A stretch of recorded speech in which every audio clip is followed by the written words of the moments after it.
What's up, everyone? Welcome back to another episode, another podcast episode. Today, I got my friend Jason Stacks. And Jason, just say hi to everyone here. Going on, y'all? Awesome. So, guys, I wanted to actually introduce Jason to the mix here and go through a bit of understanding his story, what he's all about. Jason's doing some amazing stuff in the world of AI. And I thought it'd be a really great opportunity for you guys to understand who he is, what he's kind of doing in the cutting edge when it comes to this technology, and most importantly, like some of the latest trends that's happening right now and what to kind of look out for. So, Jason, why don't you just introduce yourself, man, who you are, what kind of your background is, and what you're doing right now? Yeah, so first of all, what a time to be alive for just creators in general. Like this is crazy. I cannot be more blessed to be able to be chasing this vision. So I guess a little background about me. I started in social media when I was like 12 years old. Convinced my parents to let me download a funny app called Musical.ly, which was obviously before it turned to TikTok. Right. Kind of got my start there. Fell in love with creating content online. Built a little bit of a following. Actually scaled to close to 500,000 followers across platforms, and was doing like meet and greets and stuff. And then kind of a bunch of different stuff happened in terms of high school, clubs and getting super into the theater arts community there. And then, kind of left the social media world, stopped going to VidCon, stopped going to Playlist Live, but really fell in love, during COVID with just like graphic design and like the actual business side of creativity. And then obviously with Midjourney and those early, AI image generators, it really just made my gears turn faster than I ever thought they could. The Wow. little kid me was always searching for those tools, like those, VFX apps where you could film a silly video and then it looked like a rocket ship was crashing down. So it was like seeing these like AI tools was really just like sparking that inner creative kid in me. And Right. I just knew I had to, pursue a career in this, whatever that looked like. Wow, man. It's actually super cool because for anyone who doesn't know, Jason, you're like what, 21 years old? You just turned 21, Just turned 21. right? And what people might see is like obviously you're 21 and you're obviously a leading young guy in the AI space, but what they don't see is the fact that you've been in the game, this whole online social media world, since like 12 years old, which is so cool. Oh yeah. And seeing the evolution of that, I mean, the fact that you even said Musically, it's like half of Gen Z doesn't even know what Musically is because they didn't Nah. realize that's what it was before TikTok. Mhm. What do you felt like was a switch going from kind of this inner creative like launch with social media, and why and how did it start transforming to an enthusiasm with AI? So I would say kind of the biggest transition that I was able to see through that journey was the rise of algorithms, right? Like I started on social media, algorithms weren't a thing. On YouTube you had your subscribers page and that was basically it. And even on the Musical.ly days, you know, it wasn't a For You page back then. It wasn't called that. It was called a featured page. And so every 30 minutes, the team in the Musical.ly headquarters in California, they would handpick one video every 30 minutes and put it at the top of this featured page. So it really felt, very human, very genuine. And that was kind of one of the things I really liked about it, because it was every time I was making a piece of content, I was trying to, one up myself and make people go wow. And nowadays it kind of feels like you're trying to make the algorithm go wow. So that was kind of the biggest transition, biggest switch I got to witness. And that's part of where my passion comes from in the AI side is like, obviously algorithms aren't going away, and Right. AI content isn't going away. This whole like AI slop trend that people are kind of like have mixed feelings about, it's not going away. So the question is, how do we take the technology that's going to continue to develop and preserve that human creativity, that human authenticity that online storytelling is meant for?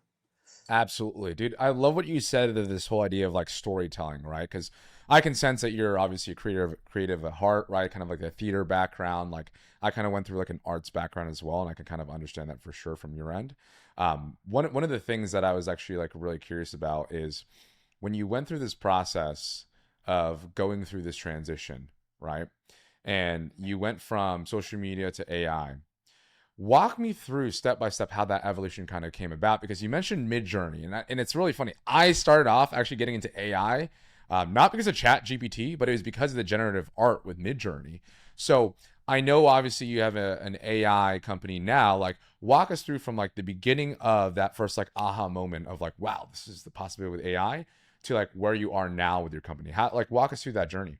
Yeah, definitely. It was a really cool journey. So I started doing a graphic design company. We were doing like theater posters for different local theater programs. That was myself and another partner. And initially it was just me taking my Photoshop skills and productizing it in a really interesting niche.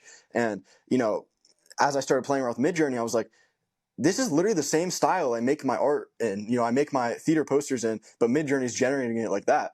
And so it was kind of this moment where it's like, we should probably leverage this. We should start making these posters that people are paying hundreds of dollars for, and use Midjourney to streamline that process.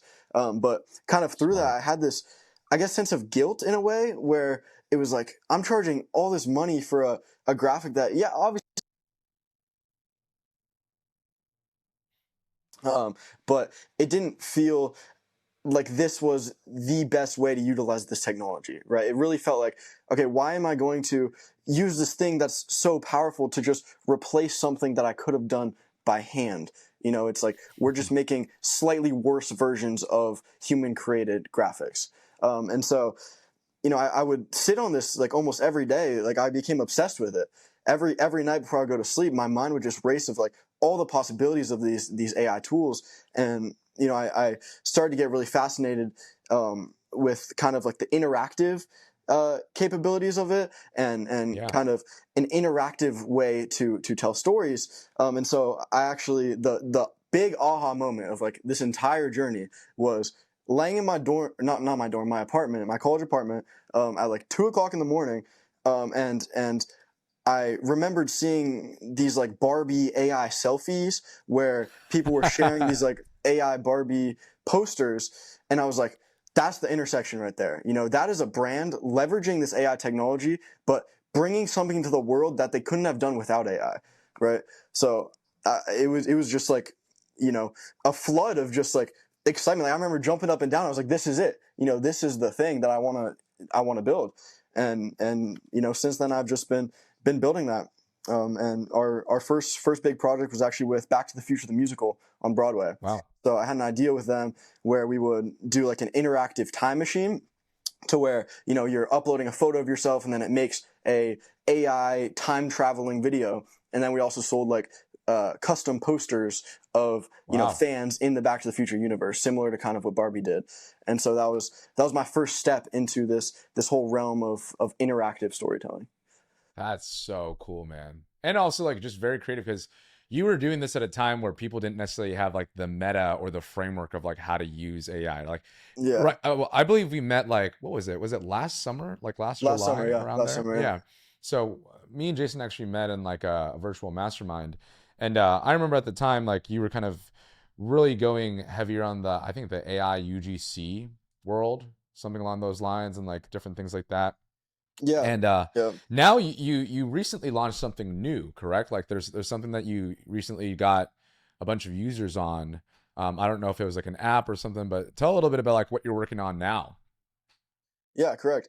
So one of the big bottlenecks we found with these kind of like brand partnerships, that Back to the Future platform took us 6 months to build and deploy. And Wow, obviously trends move fast, and you know so fast. yeah, Yeah. especially with AI. It's like I was telling one of my clients the other day, I was like, did you guys hear about Flux Context that came out 6 days ago? And I was like, doesn't that feel like so long ago in the AI timeline? Um, but yeah, so we just recently launched about a month ago this platform called FlickUp. This is something we've kind of been developing over the past like 5-ish months of just a productized version of these AI generators. And one of the big problems we're kind of solving is helping these creators actually make money with Yeah. their AI generators. So yeah, we kind of,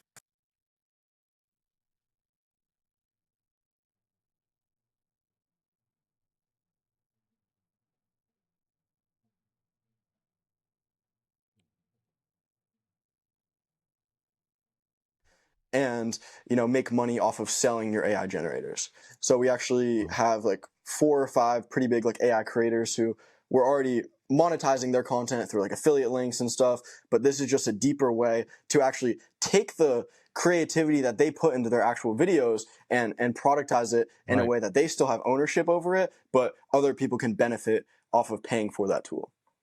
Wow. That's awesome, man. So you're creating, in essence, correct me if I'm wrong, but you're creating a platform and an exchange between the creators and their product and people who want to actually purchase and like use that. Is that correct? Exactly.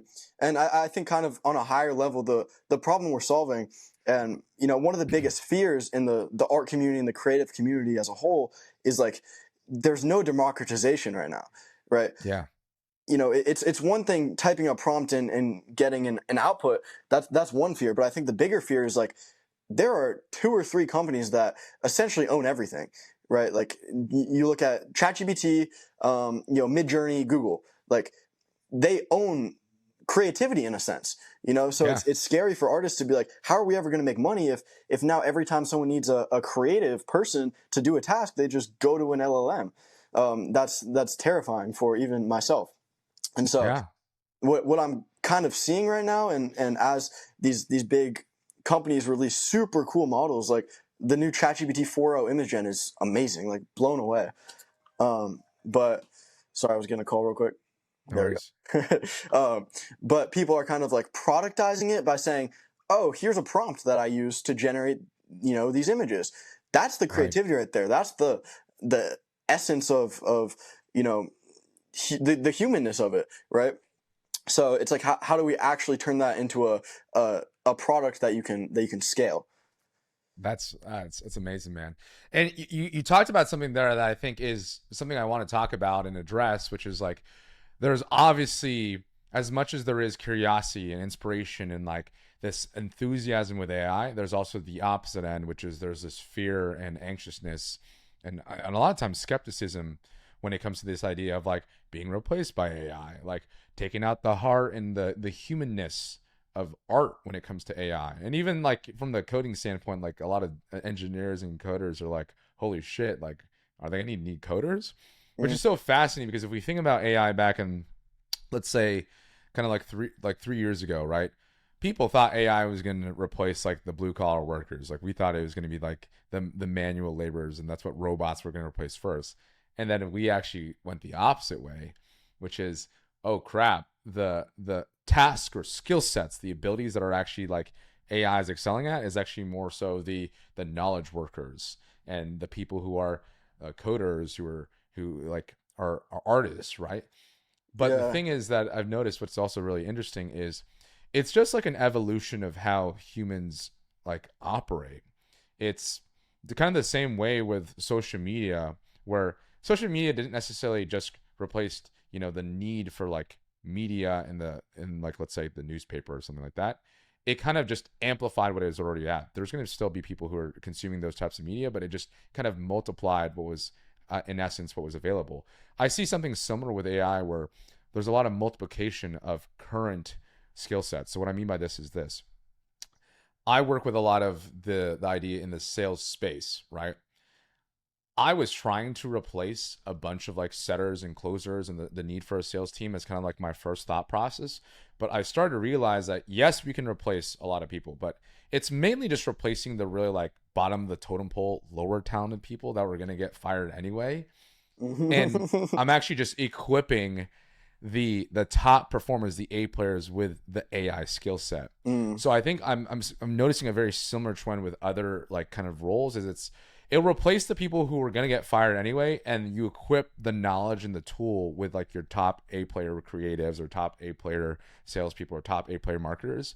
And it's more so how do we work together with AI and have a collaboration mindset behind it and empower your team and empower the creatives, like kind of what you're doing with the creatives, right? You're empowering them Mm. with their ability to like use this platform instead of trying to like fear monger and think of it as like replacing a bunch of people. Because don't get me wrong, there's jobs that are going to be replaced, but it's at the end of the day, it's still survival of the fittest. The people who are not good at their jobs anyway, who are coasting and bringing in a 80K or 100K a year, are just not going to be making that money because the people who are making 100K a year are now going to make 150 or 200K a year with AI, and the people who are the bottom totem pole are the ones getting replaced. Right. So I guess my question is like, where does the bottom of the totem pole go? Right? Where do those C players go? Is the goal of AI to make it so that the C players can use AI to the same level that the A players can? Like, is that what we're shooting for? So my thing is actually thinking about like this. It's an evolution of where actual jobs are going to be allocated and reallocated. So here's what I mean by this. I'll kind of actually explain this through a story. I hosted an event for C-level executives this past Monday, and one of the key trends we were talking about was AI. And one of the top questions that they were talking about was, do you believe in the next 5 years that the SDR role, the sales development representative role, which is pretty much just a setting role for any company, right? The person who's setting appointments. The question was, do you believe this role is going to exist in the next 5 years? And 95% of the room, which was about 25 C-level executives, unanimous role or answer to that question was no. It's not going to get. It's not going to get. It's not going to continue to be an existing role. They believe that it's going to be replaced. But the truth was that energy in the allocation was just going to be paid to the existing closers or account executives in that company. So AEs who are going to get paid 120 are not going to be paid 200,000. So that 80K that they're paying the SDRs are just going to go to the actual account executives, right? So I think what's happening in this shift in the market is it's not necessarily like jobs are being replaced. It's just jobs and energy and salaries are going to be reorganized in the actual organization. So there's going to be kind of like this simplifying of organizations that's going to happen. So my thing is like, it's kind of like Newton's law, right? Energy is neither destroyed or created. It's just is transferred. I think jobs are going to be created from this kind of evolution, and also energy is going to be reallocated. It's not so much like people are going to be axed. Well, that is an element happening. It's things are going to be simplified, and new roles and new jobs are going to come in from this opportunity. Similar to how like the idea of a social media manager was not a job like 25 years ago, Yeah. right? That was a new thing that came from social media and this new trend and opportunity. I think the same thing is going to happen. There's going to be new jobs that are going to be created from this opportunity and these trends and evolution of technology. Yeah, no, I 100% agree. I think that the reallocation of it is very, very interesting. I do fear for like kind of the wealth gap though, you know, it's like what happens to to the lower class, you know, those people who may not even have access to resources to learn these tools. Um, Yeah, man. Talk more about that. What's kind of like what's top of mind for you there? Because I think that is a very legitimate thing that is happening. I'm curious on like what do you feel like is the market and kind of like the whole idea of this wealth gap, the whole idea of the economy. Like where do you think that's going to be coming over like let's say the yeah, I next mean, 3 to 5 years? dude, I'm all in on the creator economy. Like, there's some crazy projections out there of like, I don't even know how many trillions of dollars it's going to be worth, but you know, it's this idea of everyone being their own boss. You know, believe that we're already seeing it. You know, like I don't know any of my friends that are even kids I went to high school with, like the people that have taken that step past college already, like myself, obviously I dropped out. I have a couple other friends that either dropped out or kind of pivoted their paths. Like they're all going for, you know, TikTok shop full time. You know, they're all going for social media marketing agencies. Like this is what our generation wants to strive for. Like nobody wants to go climb that corporate ladder. Like I'm just not seeing that, you know, from my peers, which I think is super fascinating, and I think it's a trend that's going to continue to increase. You know, Yeah. as you know, the creator economy is such a baby, dude. Like it's so early. I love what, you know, guys like WAP, that what they're doing with the creator economy. Like super inspiring stuff. You know, I think it's important to you know, frame these you know, these offers and these business models from the standpoint of just a regular Joe who wants to make money online. Yeah, man. Wow. I couldn't agree more with you with the creator economy. I think we are just starting, right? What one thing that I've kind of had a theory on is back in the day when like think about to like the medieval ages and like the Renaissance period, right? The economy was decentralized. So everyone was actually a craftsman, right? You didn't go to school and like learn a craft. You learned from like a mentor or someone in your family that was a blacksmith, that was like, let's say, a farmer, that was like a pottery maker, right? And everyone had their skill set in this quote unquote gig economy, and they would go to the marketplace and sell their craft. Then what happened is the 1900s and like late 1800s, like things got so centralized. It went from decentralized gig economy to a centralized like an industry. And then now in 2025, and I would say like kind of like as we get to the mid 2000s, you're starting to see it become decentralized again. People are Mm, becoming craftsmen again. mm, People are dropping out of school like yourself and not mm. seeing or not seeing as much value in a degree, because there's so much more value in learning a craft and learning from a mentor, learning from someone who's gone through it. And I love that you said that, because for you, who is a little bit younger, right? I'm 28, you're 21. Mhm. You see it as the normalized trend that's starting to happen. When I became an entrepreneur and like decided not to get a job after like the week after I graduated, I was like seen as the crazy person. They're like, Mhm. what the F are you doing, man? Mhm. This is like the crazy thing. But now you're starting to see it in your generation and the younger kids as actually something that's just normal. Can you speak on that a little bit more? Because, you know, my Yeah. audience is a little bit more like the older 25 plus. So I would love to get them from your perspective in the younger 20s, early 20s. Like, what are the trends? What are the things that you're seeing on the ground floor with people your age and about careers and the gig economy? Yeah. I mean, I have a couple friends who, are full-time social media marketing agency guys that, I started this path with. I've seen people, not even touch college, not even, know right from high school. Like, bro, there's this 16-year-old kid that I was working with, and he's doing 70K a month. And he'll literally take his meetings. He'll take his meetings in the storage closet of his classroom. That's Like, this wild, dude bro. is cracked, and like this is like common now. Like, that's like normal, which is freaking crazy.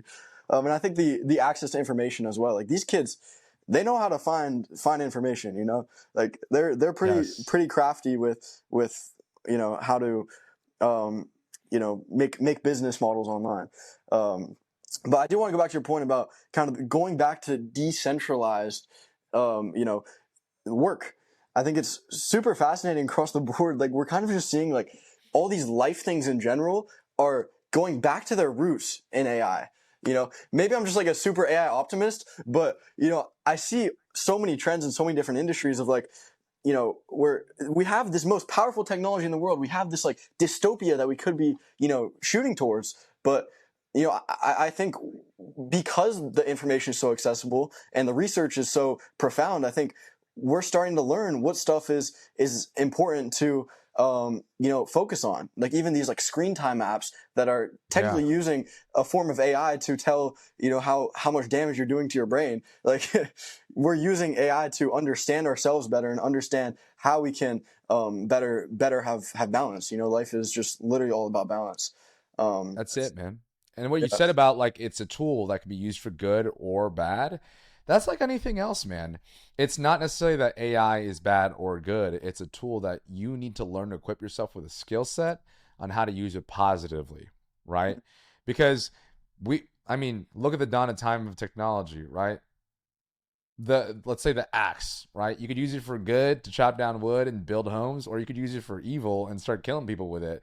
The axe itself isn't inherently good or evil. It's the Mhm. person behind the tool that's using it for positive or negative. So it's the same thing with AI. It's just another tool. It's on you to equip yourself with the right knowledge to use it for positive or negative, and not feed into like kind of this like echo chamber that AI is like gonna ruin the world, because it could. We could head in Mhm. dystopia, but you could also learn to equip yourself with the proper tool, educate yourself, and use it for positive and to build and create and actually help impact lives for the better. Yeah. Now, I am curious. What is your take on the whole? Um, I know you're an AI optimist like myself, but the Yeah. whole like AI learning from itself, and as we're getting these different AI agents that can actually execute tasks in the world, what does that future look like? And Yeah. will it really get away from us?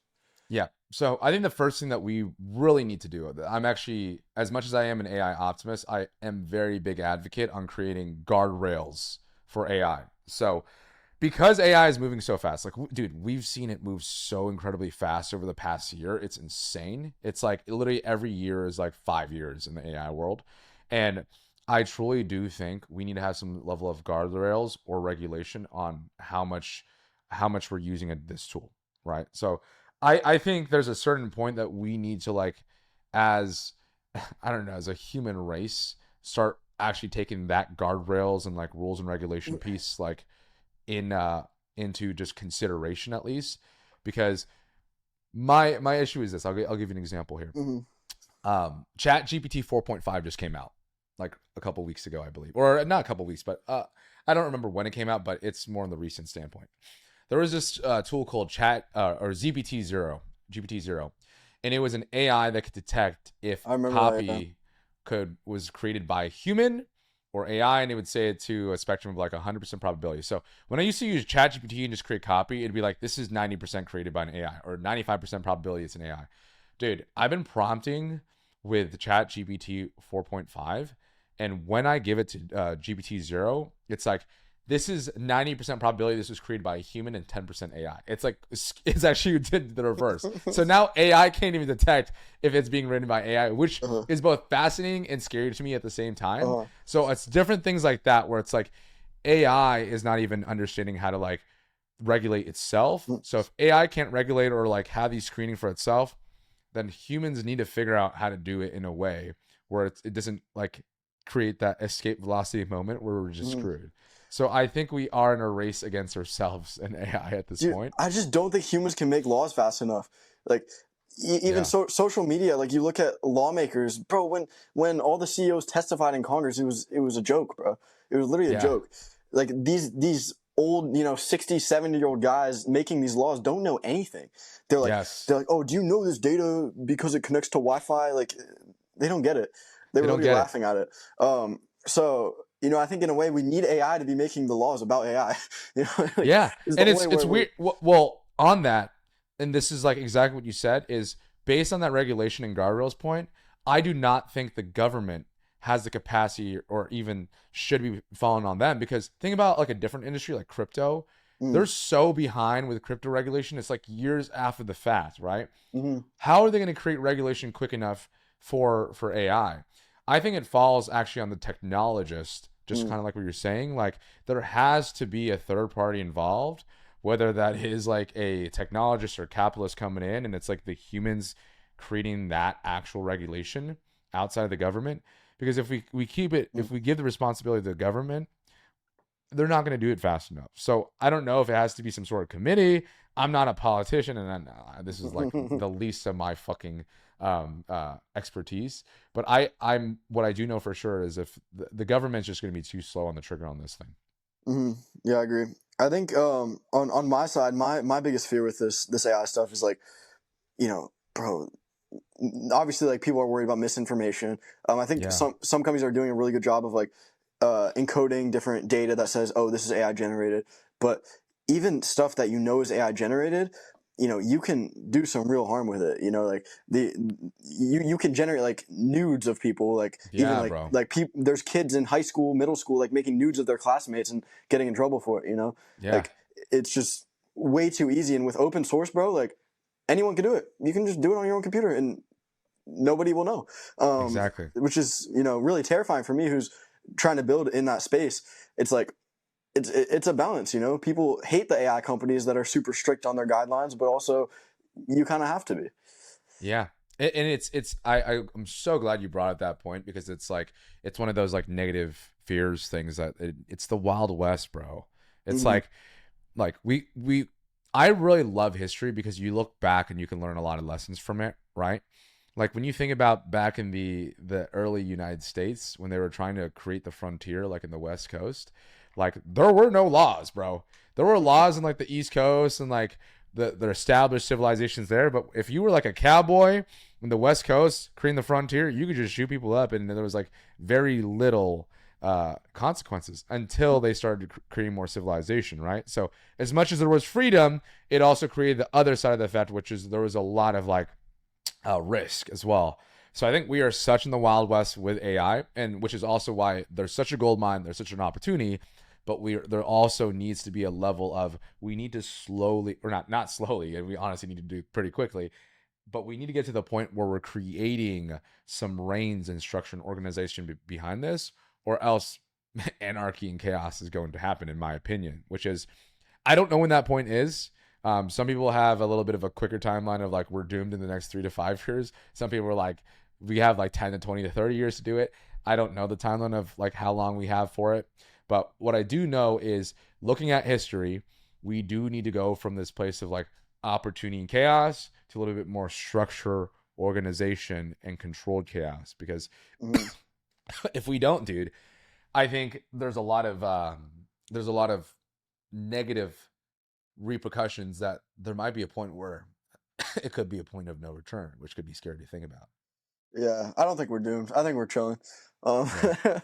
like, Humans, knowing ourselves, we will figure out a way to yeah. get back Well, to it, right? even if it means taking freaking swords and chopping the AI robots that are, trying to kill us, like we'll figure it out, you know. Yeah. Because it's like we play out these AI doomsday scenarios because it's fun, but it's like nobody even has a solid prediction of what this AI doomsday scenario would look like. Yeah. It's And like, also, you got to look back in history. People were freaking out the same thing with the internet and like Y2K, yeah, right? So it's like history is, in a sense, repeating itself. That being said, we've talked a little bit about the doom and gloom. Let's talk about some of the opportunities and like what do you feel like is some of the best like gold mines heading over the dude. next year, right? Like what are you seeing on your end? What are the opportunities that people can actually take so they can step into, making more money, making more impact, and stepping into a life of freedom? Dude, like just creative storytelling, man. That can look like so many different things. That can look like starting your own business and using AI to help accelerate that. That could look like vibe coding a new software that you think is super cool. But I'm really bullish on just creating things and from a storytelling and media perspective, I'm all in on that future. And I really see. I think a lot of people are very short-sighted. So, like, if you're still Yeah. listening to this podcast and you want one thing to take away from this, I would just say, try not to be so short-sighted when it comes to AI, because people are going to shove these narratives down your throat to sell you this Yes. product that is really effective right now. In the content side of things, it's those, AI influencers, those kind of like those Yeah. fake The UGC AI content. avatars. Yeah. Yeah. Yeah, like it's cool for right now. Cool, you're replacing humans, but like nobody wants to watch that content in a year from now, and people are already getting sick of it. So yeah, like I don't think anybody's really thinking about the 10-year future of social media. They're like, okay, I'm gonna build this company, right? That like solves this problem for Instagram, for YouTube. It's like those platforms aren't gonna look anything like they look right now in 10 years. So if you actually want to build something world changing and build something that has a lasting impact, you have to be thinking a little bit bigger. And so on my side, like I really believe that content is changing, right? Obviously, Yes. no no shit, but I think we're not. It's a volume thing, right? Like we're close to having this kind of imbalance of volume where we're having so much content created, with AI and like these AI editors, all this like faceless AI content that like there's not enough people to consume that content. And so that creates a bit of an imbalance. But I really see content shifting more into this kind of like video game like experiences where Yeah. It's not hyper personalized in a sense where you don't have control over it. It's hyper personalized in a sense where me as the viewer, I control the outputs of the thing that I'm interacting with, right? So it's like you kind of see it with these like re-memes. People use AI to like re-meme something. Like the Studio Ghibli thing, it took over the internet. People were Yeah. re-meming this Studio Ghibli trend. And so I think we're going to see a transition to where the content itself is the person who creates that trend, right? Like I create a Studio Ghibli generator, that's the content, and the comment section is the people making the Studio Ghibli images from that. That's kind of Interesting. where I see it going in the next 5 to 10 years. That's super cool, dude. And I love what you said about like not focusing so much on the short term and the novelty and like thinking about the long term big picture, because Mm-hmm.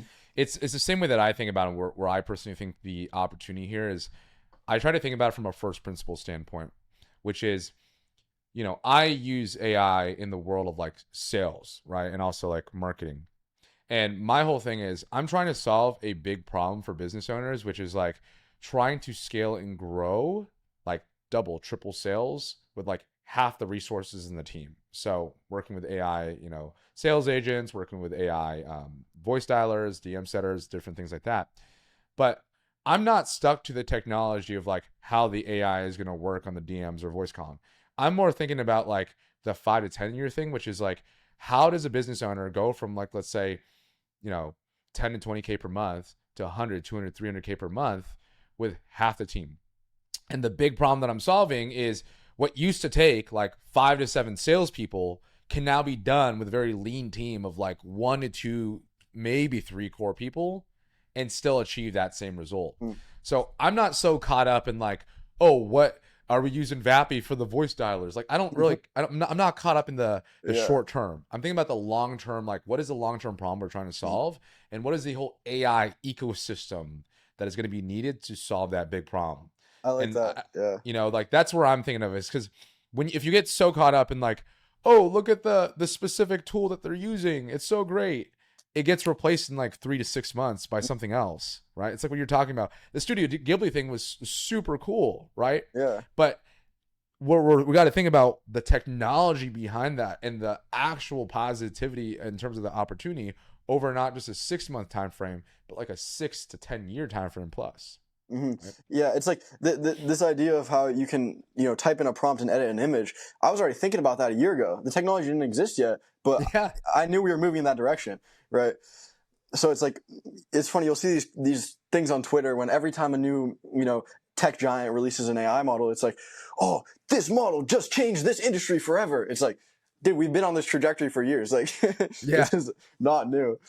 So yeah, I think that's a really good point of not getting caught up in those little details. And dude, like, Twitter doom scrolling is a terrible thing. Dude. Oh It's my like the worst. gosh. It Uh, is. It is. And sometimes you just have to like hop off. Like I'll go back and forth because it goes. This is actually something that I think about a lot. The idea of just like a bunch of information coming at you at once. Like the people who actually win, especially in this AI gold rush, are those who can determine the signal amongst the noise. So even within AI, there's so much distraction. There's so many rabbit holes that you can go through. In fact, I remember when I was like first learning this space, like I was like, oh, let me look at voice dialers. Oh, let me look at generative art. Oh, let me look at this. And there's so many shiny objects that you can fall into that the best thing you can actually do is just choose like a clear path with your like specialized AI knowledge and just become a master of that one thing. And you almost have to force yourself to like, and it's hard, right? Because like there's so many fascinating new it's so technology. tempting. So tempting. You have to put the blinders on so that you can actually make an impact and give value and contribute to the marketplace, right? Yeah. I'm curious if you've ever had some of that kind of happen in your experience of you kind of just like have gone through these rabbit holes and have to have like kind of this like this like narrowing of focus when it comes to your work and your business. Yeah, dude, it happens almost every day, right? Like, Yeah. because I follow people in my industry, so it's like the narratives that they're pushing out there is these short term, fear tactic narratives, and it's scary. It's like, it makes you, want to have that shiny object itch and itch it, But Yeah. yeah, I think it is very important, and I think even the fact that what I've been building, the vision hasn't changed in a year and a half. We've had a bunch of pivots here and there, but if the vision has lasted this long, like I try to remind myself just to continue to trust that and trust that instinct, Yeah, which is man. hard to do some days. It's hard to do. It is. And I think what you just said there was so freaking key, bro, is the vision, the North Star, the mission of the company has to be at the front and the center. Because if you're just caught up in like trying to be a master at a tool, but you don't understand your actual why behind that, you don't understand the mission behind your AI company or just any company who uses AI to grow, you're going to get distracted. And if you have that North Star and you're grounding those in that actual mission, that vision, the actual like big why, then no matter how fast AI moves, which can be like the thing that's like kind of, anxiety inducing is how quick the technology moves. As long as you have a mission to like be the compass, the guiding North Star for you, doesn't matter how quick it moves, like you will figure out a way to continue to grow in the right direction. That's my firm belief, at least. Yeah, I agree. And how do you have any like tactical advice on like how you manage that? Yeah. So it's very simple. I think every business owner and entrepreneur needs to take several hours to like actually map out their vision. You'd be surprised how many times I talk to entrepreneurs and they just don't know what they're actually shooting for. And again, a vision is different than a goal. I'm not just talking about like make 50K per month or make 100K per month. It's actually having your values written down, your cultures, your principles for your culture, for your company, what you're trying to actually achieve, right? And also having a mission and vision on how AI can contribute to that. Because I think there needs to be like obviously the big picture vision behind that, but how do we use AI to actually bridge the gap in that mission and what you're trying to create at the marketplace? So I think that's a big thing is like having even a specific thing in how you write out your vision and mission, where you can actually see a game plan for how you're going to use AI in that. What you're going to use it for, what you're not going to use it for, what are your non-negotiables, what are like kind of like the things that you won't fall into when it comes to using AI or not using AI. So I think Yeah, it's really important for every entrepreneur to take some time to actually map that out. almost like a fundamental like moral compass around this Yeah. technology of like you Yeah. know, if this is the direction the technology goes, like we're going to stay grounded in these beliefs and these philosophies. Right. And going back to what, like, it goes back to what I was saying about earlier with guardrails, right? Mm, Like, that is your guardrails in a sense, an element of it at least, is having that mission and, like, this is how we play the game, right? mm, And being able to, like, continue to, like, realign yourself with that on a regular basis. So for me, I personally have, like, an identity map that, I have an identity map for, like, who I need to show up as a business owner and as a person. And then I also have, like, an actual, like, vision map of the business that I, like, look at every single day to like realign myself with that, right? And I and think the practice of continuous realignment on that is like really mm. important for business owners. And how do you find your identity versus your business's identity? You know, like do you create separation between like, oh, if my business is failing, like I'm still, you know, I'm still Larry, you know? Yeah, man, that was such a profound thing that you just said there, which is I think one of the biggest mistakes I had in my earlier entrepreneurship journey, and also I think a lot of entrepreneurs also face, is tying so much of their identity to the business. So people used to ask me like, "Hey, how are you?" And I used to say, "Oh, the business is going well." Mm, And mm, that can be a dangerous thing mm, because the truth is, while your business identity and business culture should be a derivative of your personal identity, it is actually not who you are. So there needs to be a level of separation behind that. The caveat being is your business identity is an element and parts of your identity as a human being, and it like reflects that, right?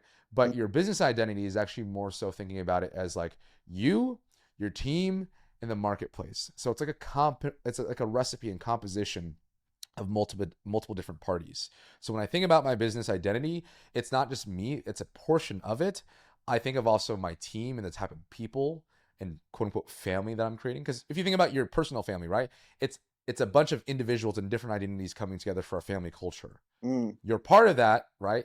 Jason is part of that family culture. The family culture is also part of Jason, and there's a little bit of a difference there. You have an actual you have a different consideration for different people within that. So it's the same thing with the business. You have different considerations of the community or the bonds of that. It's not just Lawrence and Deporta. It's mm, the ecosystem around that, and Lawrence and Deporta is just a contributor to that ecosystem. Make mm. sense? Yeah, no, that makes a lot of sense. And do you kind of think about that in terms of like your leadership hierarchy as well? Like, because it can feel very, very stressful and anxiety inducing when you're like, dang, like Yeah. I'm the CEO, like it all relies on me driving the ship. But do you kind of view it as more of a linear, you know, everyone is kind of contributing to this family at the same level? So the best way that I think about it, I was actually reading this book called "The Alter Ego Effect" by Todd Herman. In fact, let me grab it right now. But I was just reading this book, rereading it this morning. Todd Herman's actually the guy. He's like the coach that helps create professional alter egos for people. So think about like Kobe Bryant, the Black Mamba. mm, Todd Herman was like one of was one of the guys helping Kobe craft that alter ego. So the reason I bring that up is he talks about this concept called the field of play, right?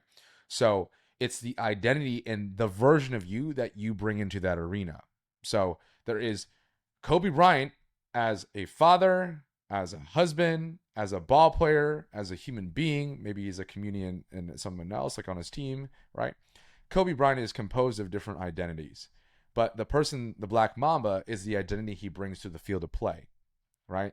So tying it back to what we were just talking about is there needs to be, Lawrence Antiporta, who's composed of these different identities, but there's like the sales sensei who goes into the dojo and like cooks, right? yep. So there's a version of myself which is not a fake persona. It's just Mhm. a layer of myself that I bring into the arena.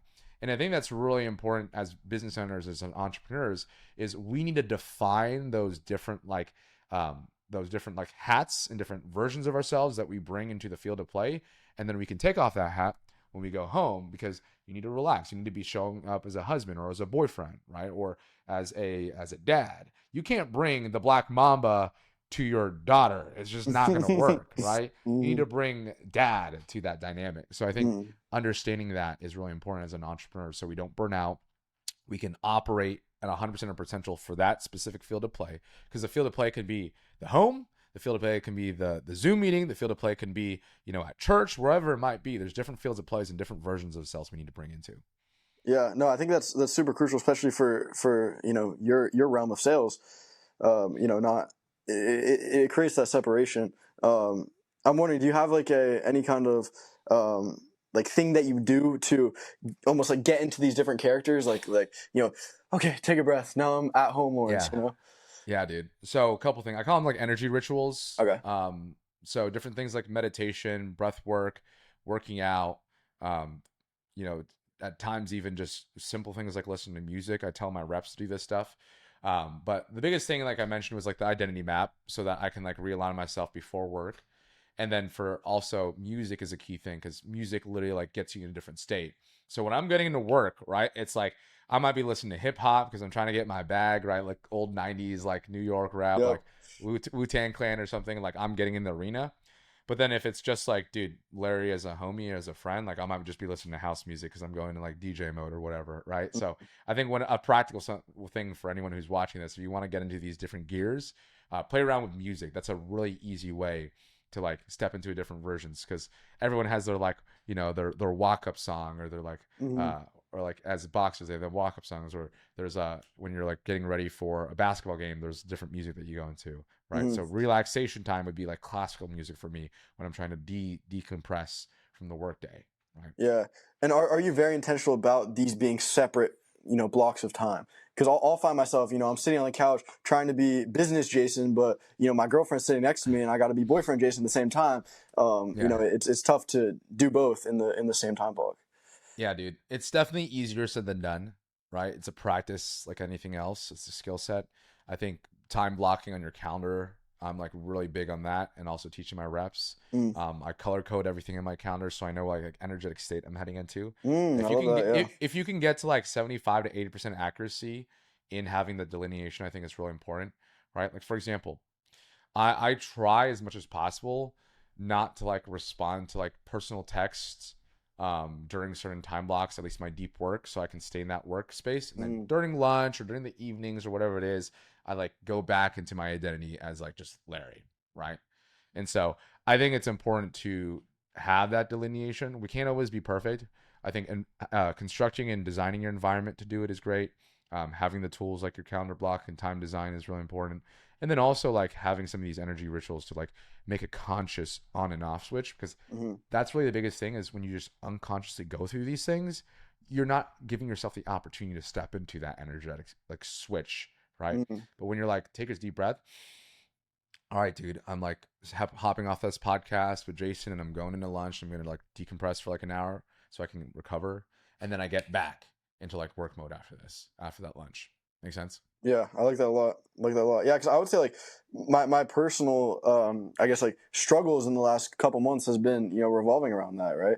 Yeah. It's it's tough when you're getting fed this social media stuff that's like, oh, you're not allowed to have work life balance. And so in my head, it's saying, okay, so I have to be in work mode, Jason, from the second I wake up to the second I go to sleep. And Yeah. I don't think that creates a successful CEO or entrepreneur.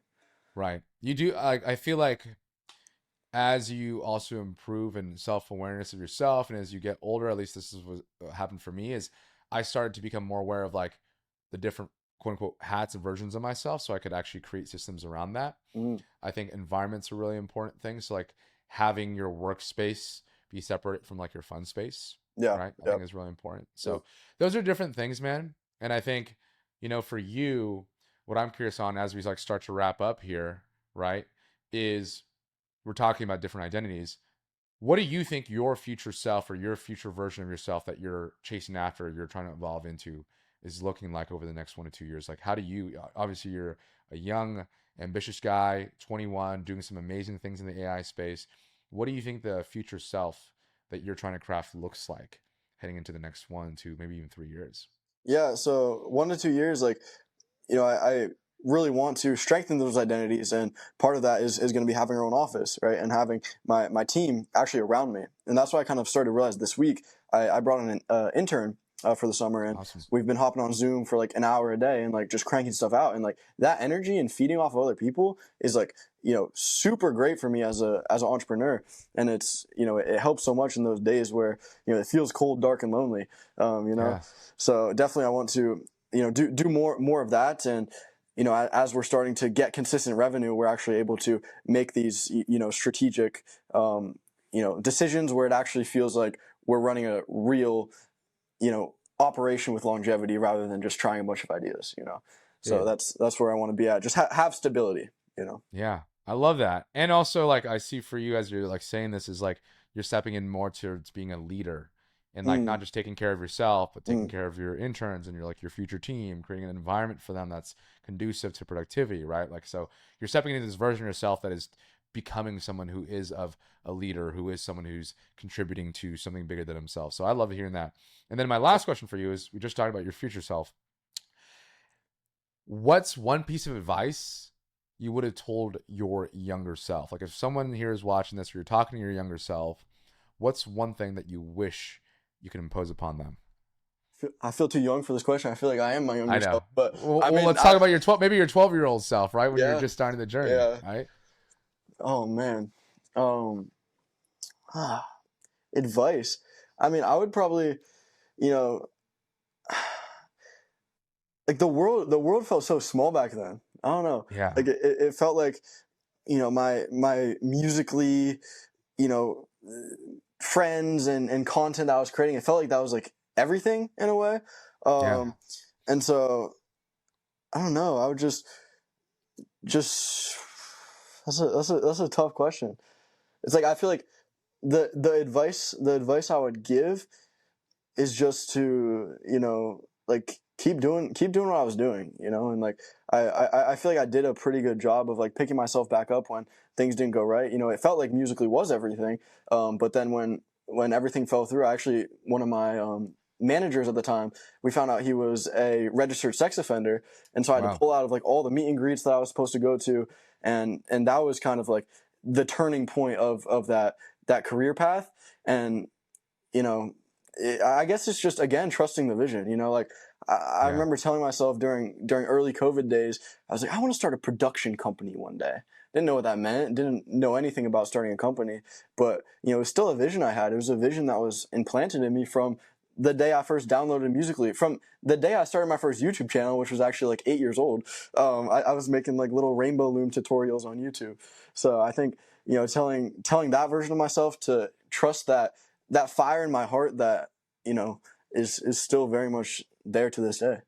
Man, that is such a great lesson because it's like trusting the vision and having faith in that is so important because there could have easily been a Jason in a different reality, in a different world where he let go of that vision and just went a different path and never Mm, became an entrepreneur, never became a business owner. So, it's really oftentimes easy to look back and be like, oh, look at all the good things that didn't happen. mm, But we take for granted all the bad things that didn't happen, mm.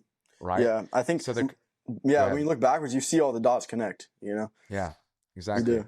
And it's like there could have been a moment where you just kind of lost encouragement and lost motivation to keep going and just gave up on the vision. So I think that is actually an amazing advice to give to someone who might be younger or someone who might be thinking about taking the leap of starting an AI business or looking to, get going with something that's different than the normal path is you got to believe your vision over anyone else. Quiet the noise, what maybe your mom or family or friends are telling you. Trust in yourself, trust in the vision, and let that be the North Star. Love it, Yeah. man.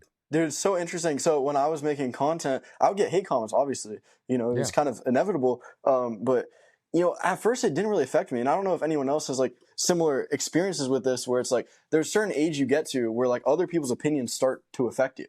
Yeah. I don't know what that switch is. Maybe it's puberty, maybe it's just, social environments, but there was a point where the switch flipped to where I cared. I really cared about fitting in. I really cared about being like cool at school, and that kind of I got bullied by peers at school for the social media stuff Mm. I was doing. It was pretty hard. I would come home from school Yeah. crying a lot of days. Yeah, I wouldn't man. even want to go on my live streams. It was this outlet that I used to love. Now my friends from school were joining them and like commenting horrible stuff on there, and it was like it kind of took some of that joy away. But I think the older you get and the more you get exposed to all the negativity, and even in just today's social media landscape, I think it's important to find ways to, have those blinders, not only from the AI shiny objects like we were talking about, but from those people who have those opinions that ultimately, don't matter. Exactly, man. Like again, just noise to continue to learn how to block out, right? The signal is your vision at the end of the day. So, Yeah. Jason, just want to thank you, man. Appreciate your time. It was an amazing Yes, conversation. And sir. anyone who's watching, feel free to comment below some of your biggest takeaways or some questions that you guys might have in the comments below. Jason, before you leave, man, where can the people follow you? What's kind of the best way to kind of learn more about you or just follow your stuff? Yeah. So Instagram, I am Jason Stacks, and then TikTok is at Jason Stacks. Okay, cool. I'll add the links to that in the description below Sweet. in this video. But dude, Jason, thank you again, man. Appreciate your time, and we'll continue our chat here soon. Yes, Cheers. sir.